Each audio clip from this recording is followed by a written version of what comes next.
Gordon Goes Foreign. Lots of people travel to the big station at the end of the line. Engines from the other railway sometimes pull their trains. These engines stay the night and go home the next day. Gordon was talking one day to one of these. "When I was young and green," he said, "I remember going to London. Do you know the place? The station's called King's Cross." "King's Cross," snorted the engine. "London's Euston. Everybody knows that." "Rubbish," said Duck. "London's Paddington. I know. I worked there." They argued till they went to sleep. They argued when they woke up. They were still arguing when the other engine went away. "Stupid thing," said Gordon crossly. "I've no patience." "Stupid yourself," said Duck. "London's Paddington." "Paddington! Do you hear?" "Stop arguing," James broke in. "You make me tired. You're both agreed about something anyway." "What's that? What's that?" "London's not Euston," laughed James. "Now shut up." Gordon rolled away, still grumbling. "I'm sure it's King's Cross. I'll go and prove it." But that was easier said than done. London lay beyond the big station at the other end of the line. Gordon had to stop there. Another engine then took his train. "If I didn't stop," he thought, "I could go to London." One day he ran right through the station.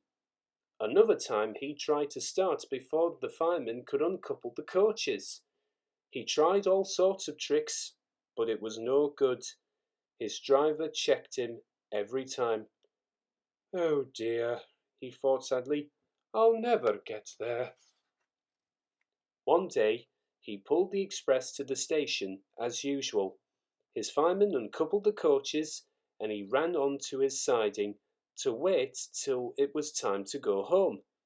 The coaches waited and waited at the platform, but their engine didn't come. A porter ran across and spoke to Gordon's driver. "The inspector's on the platform. He wants to see you." The driver climbed down from the cab and walked over to the station. He came back a few minutes looking excited. "Hello," said the fireman. "What's happened?" "The engine for the express turned over when it was coming out of the yard. Nothing else could come in or out. They want us to take the train to London.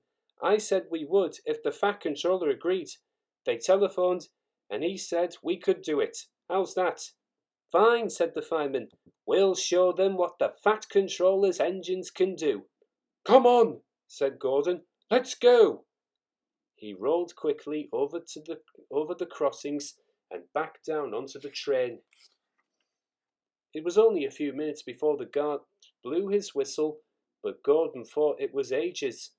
"Come on, come on," he puffed to the coaches. "Come on, come on, come on, come on." "We're going to town, we're going to town," sang the coaches, slowly at first, then faster and faster. Gordon found that London was a long way away.